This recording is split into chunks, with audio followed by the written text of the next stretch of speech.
दूसरी तरफ स्नेकी मंत्र पढ़ता है, आसमान और जमीन, एक ग्रैंड चेस बोर्ड, सारी आत्माएं मेरे मूव्स के मोहरे, 8वें लेवल की स्पिरिचुअल ब्रेक थ्रू हो जा सिम सिम। वह इसे बार बार रिपीट करता रहा, जैसे कोई खराब रिकॉर्ड अटक गया हो, लेकिन कुछ नहीं होता। यहां तक कि उसने जो माइनर की रिप्लेनिशिंग पिल यूज की थी, उसे लेने के बाद भी वह जैसे तैसे सिर्फ 7वें लेवल तक ही पहुंच पाता है।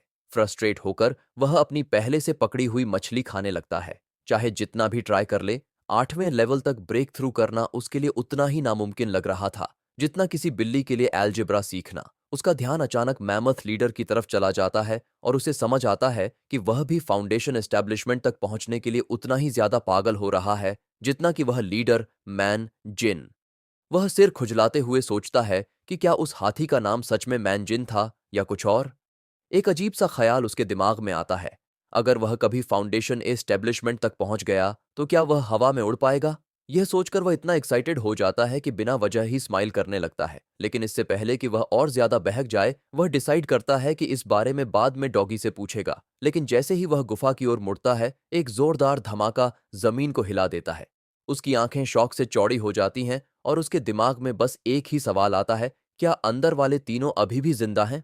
कुछ सेकंड बाद डॉगी धुएं में से बाहर निकलता है, वैसे ही जैसे कोई बुजुर्ग इंसान जिसने अभी अभी पूरी जिंदगी की धूल फूंक दी हो। वह अपने हाथ हवा में नचाते हुए बड़बड़ाता है, ये कौन सा जीनियस था जिसने मिल्की को पिल रिफाइनिंग सिखाने का आइडिया दिया था। हस्की, जो पहले ही चिढ़ा हुआ था, झट से बोलता है, ओए वो जीनियस तू ही था बेवकूफ कुत्ते।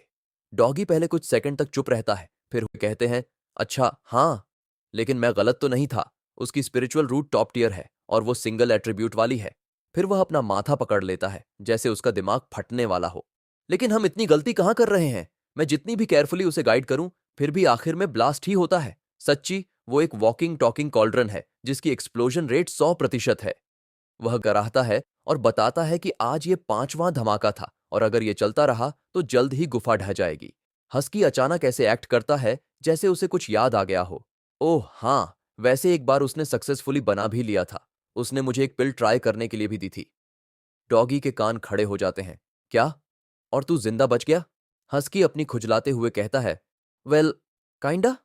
पिल ने काम तो किया, लेकिन चलो यूं समझो कि वो माइनर की रिप्लेनिशिंग पिल कम और पोशन पिल ज्यादा थी। स्नेकी, जो अब तक पूरे मैटर से क्लूलेस था, ध्यान से सुनता है जब डॉगी उसे समझाता है कि मिल्की की सारी पुरानी पिल्स अंडरकुक्ड थीं और हस्की बस लकी था कि एक खा लेने के बाद भी जिंदा है। तभी मिल्की, जो अब तक दूर खड़ी थी, भारी मन से अनाउंस करती है, इस बार मैं सच में सक्सेसफुल रही। डॉगी तुरंत मिल्की से कहता है, जल्दी से बॉक्स खोल और पिल दिखा। जैसे ही मिल्की उसकी बात मानती है, वह पिल को ध्यान से स्टडी करता है। इसकी स्मेल और शेप देखकर उसे एक अजीब सी पहचान की फीलिंग आती है। जब वह पिल के टाइप के बारे में पूछता है तो मिल्की गर्व से कहती है, ये माइनर ची रिप्लेनिशिंग पिल है, वही जो स्नेकी ने मुझसे रिफाइन करने को कहा था, और ये मेरी पहली प्रॉपर सक्सेस है। डॉगी तुरंत पिल उठाकर स्नेकी के पास जाता है। स्नेकी थोड़ा घबराने लगता है क्योंकि इस पिल की ऑरा और खुशबू ज्यादा ही स्ट्रांग लग रही थी। जब वह और ध्यान से देखता है तो फौरन कहता है, ये माइनर की रिप्लेनिशिंग पिल जैसा तो बिल्कुल भी नहीं लग रहा। लेकिन डॉगी जिद पर अड़ जाता है, अगर तूने ही पिल की डिमांड की थी तो तुझे ही इसे खाना चाहिए। मिल्की की मेहनत वेस्ट नहीं होनी चाहिए। स्नेकी, जो किसी भी हाल में किसी लैब एक्सपेरिमेंट का चूहा बनने के मूड में नहीं था, झट से पलटवार करता है, अगर कोई इसे पहले ट्राई करेगा तो वो मास्टर डॉगी ही होगा। उनकी बहस इतनी बढ़ जाती है कि मिल्की एक्साइटेड होकर कहती है, अगर मेरी पिल इतनी पॉपुलर हो गई है कि तुम लोग इस पर लड़ रहे हो तो मैं और बना दूंगी।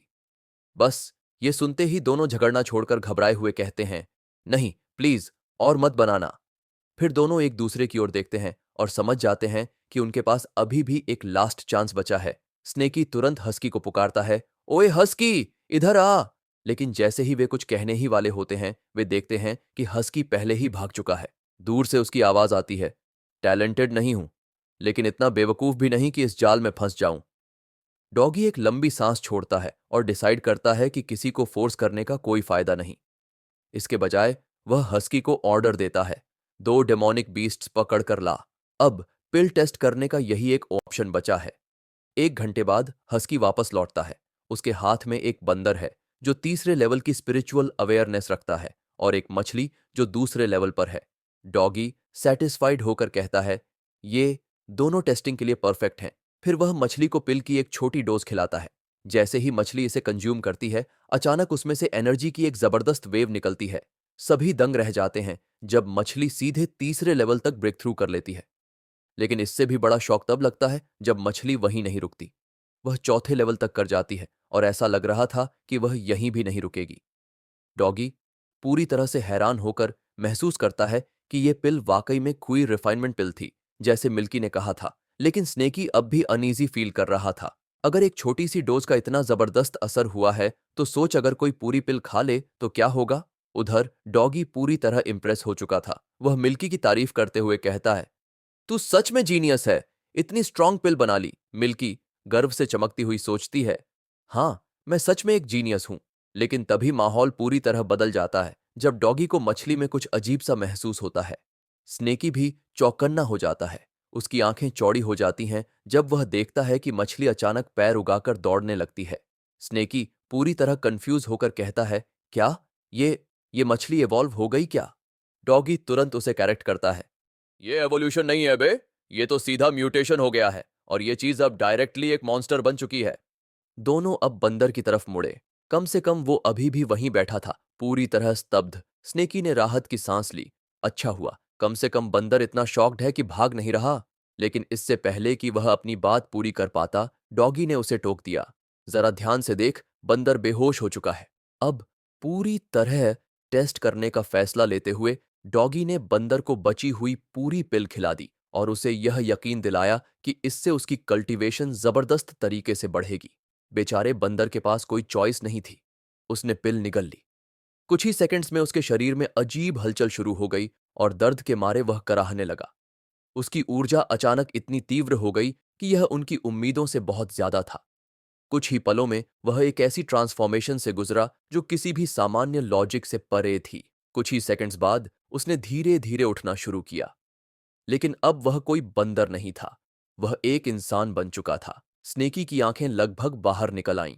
भाई, इसने तो सीधे 5 लेवल से स्किप कर दिए, यह सीधे 8वें लेवल पर पहुंच गया।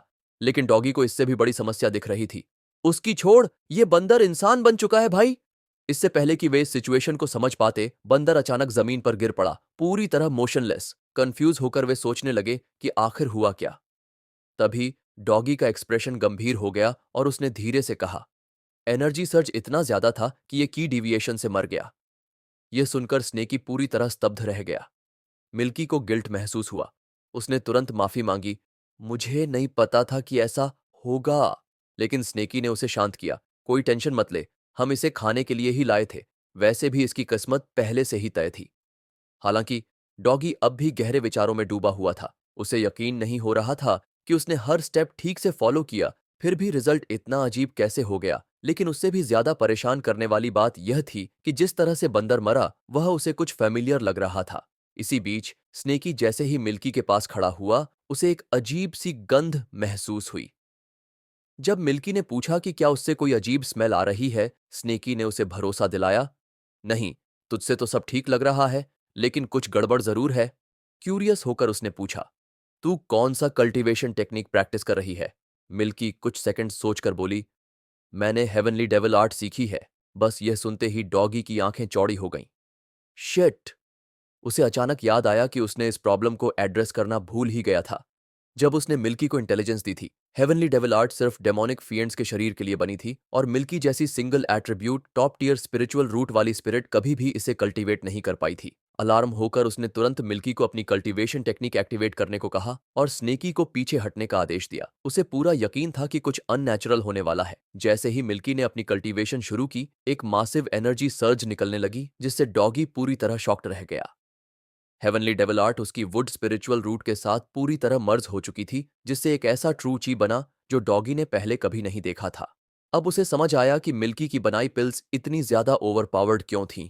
मिल्की ने उसकी प्रतिक्रिया देखकर पूछा, तो क्या मैं अभी भी पिल्स रिफाइन कर सकती हूं?